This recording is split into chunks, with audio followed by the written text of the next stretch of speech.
Hello and welcome back to Thoughts from a Dizzy Dude. I am Adam Tilted, and today is Wednesday, October 17th, 2018. You can join me here live on Facebook at Adam Tilted TV every weekday, Monday through Friday, sometime between 9 a.m. and 11 a.m. Central Time. I talk about everything from math and science, arts and culture, current events, whatever. Just a short little start of the day to get some thoughts out, have some conversations. Yesterday was a disaster. Sorry about that. All kinds of technical difficulties, and that happens sometimes when you're doing live production. So I left it up there for a little while. If you want to go check out that fiasco, you're welcome to do that. But today I'm going back to basics because I want to lead up to talking about the Chandra X-ray Observatory, which I had to postpone. Originally, that show was going to be last night, but it has been postponed until Thursday at 7 p.m. Central Time, and I hope you can join me live for that because I'm interested to hear your questions. Also, did you know that these shows are available as a podcast? You search for Adam Tilted TV. I'll try to remember to put some links to those, so if you want to listen in the car on your way to work, whatever, it's on, 18 different platforms. So wherever you listen to podcasts, you should be able to find the Adam Tilted TV podcast. Today, I want to talk about the fleet of Great Observatories. A couple of days ago, I mentioned the Chandra X-ray Observatory, and I talked about this picture that's behind me. This is a composite image. Oops, wrong way. A composite image of the Crab Nebula from 4 different telescopes, each looking at a different part of the electromagnetic spectrum, some that are not detectable by our human eyes. You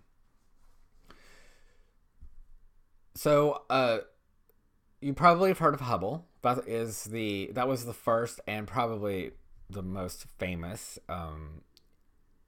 of the great observatories, but you might not be familiar with the rest of them. So today I'm just going to go through what they are, when they launched, what they do, and then tomorrow evening we're going to take a close look at Chandra, and then I'll do that for the other observatories as well. Okay. Fingers crossed this works. Okay. All right. That'll work. We can have that in the background. That's cool. All right. So I've got here at the top the range of wavelengths of electromagnetic energy. Over here at, where's my arrow? So over here at this end, these are the longer wavelengths, and these are things like radio waves, microwaves, infrared. Infrared we think of as heat, but it is an electromagnetic wave just like visible light. Visible light is here in this little part, then ultraviolet, X-ray, and gamma ray. X-rays you have probably heard of. You may have even had X-rays used on you to look inside to see if you have any bones that are broken. The reason why that works is because X-rays are so energetic that they can pass through the body, but they pass through bone at a different rate than they do soft tissue, so that's why we can see the bones. Gamma rays are really, really energetic particles, and those are produced by super violent cosmic events like supernova or pulsars colliding, those kinds of things. So As I mentioned the other day, we can only see just a little tiny sliver of this whole spectrum. This whole spectrum. And that limits our understanding. Hold on, I got this little thing out of the way. Oh, there's two of me. Hi. Get rid of you. Bye. Okay. So, NASA and ESA, the European Space Agency, worked together to design, launch, and deploy the fleet of great observatories. The first one was Hubble. Hubble is designed to detect the visible light and slightly into ultraviolet and near infrared. All right, that was Hubble. Hubble was launched in... Oh, sorry, I covered up my notes. Hubble was launched in 1990 aboard a space shuttle. And next was Chandra. Chandra was designed to look in the X-ray part of the spectrum.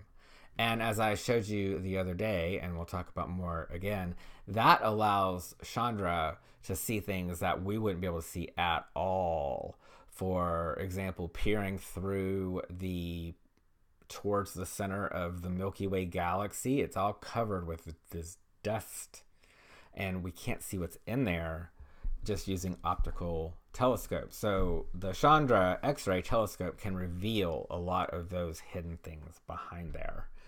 The next one to launch, Chandra was the third one. It launched in 1993, also above a space shuttle. Compton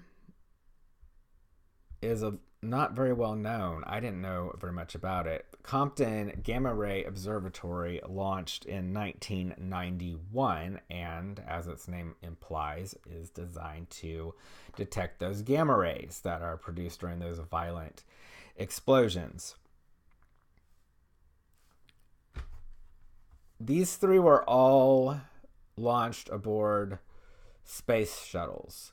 The last to launch, which is the Spitzer, is designed to look in the infrared part of the spectrum, and it was launched on a Delta V rocket. But these four spacecraft and their accompanying instruments are known as the fleet of great observatories.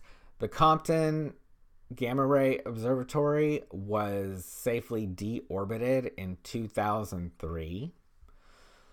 The Chandra spacecraft is still operating, although it did just go into safe mode. I saw a news headline about that, so I'm going to be learning more about that, and we'll have more information for you tomorrow evening.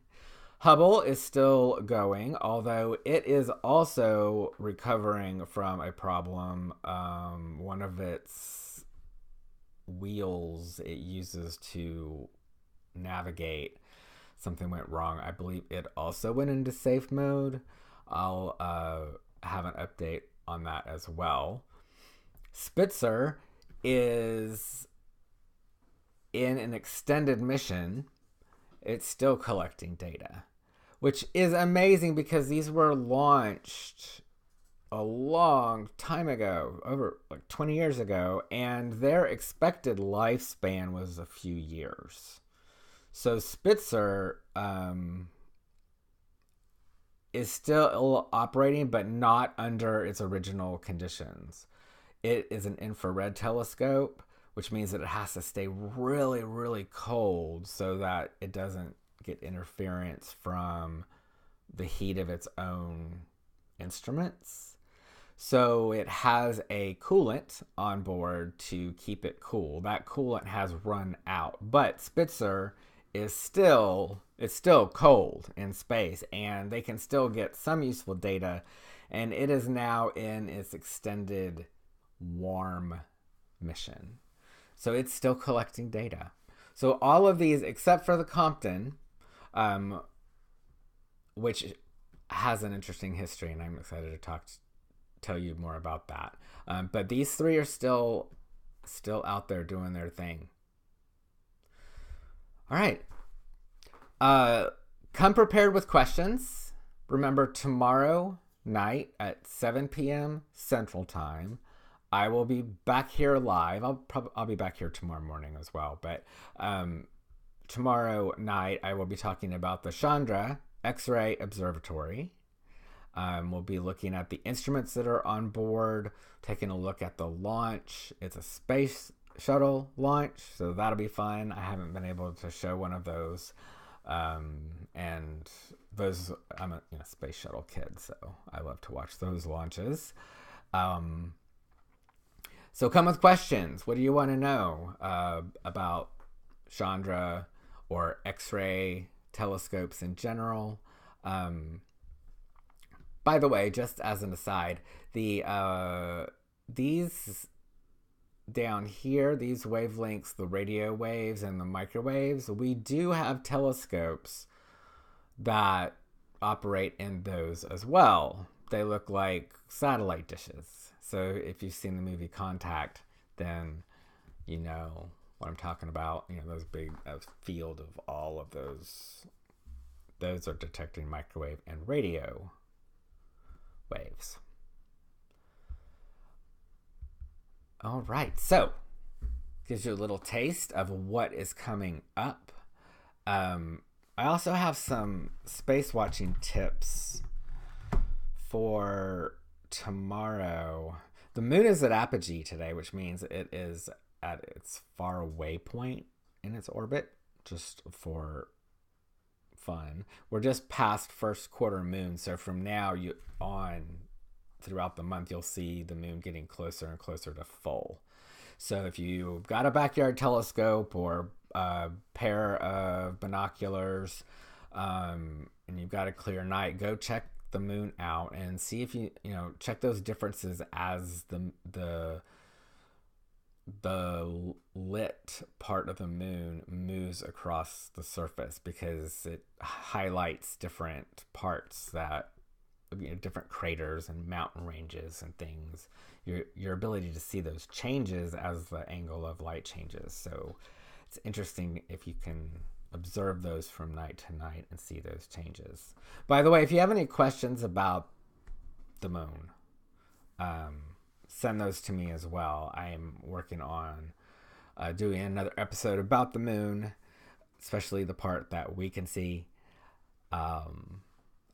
A lot of you have been asking me about, things to look at with your telescope. We're getting into the winter months, which is my favorite part of the year to observe the sky, but it's also the time when it tends to be rainy and cloudy. So, of course, we'll be working around that, but we have virtual planetarium software if we have to fall back on it. Anyway, at this point, I'm rambling. I hope you have a great day, and I will see you tomorrow morning, sometime between 9 a.m. and 11 a.m. Central Time, and tomorrow evening at 7 p.m. Central Time for Orbit at a Tilt, talking the Chandra X-ray Observatory.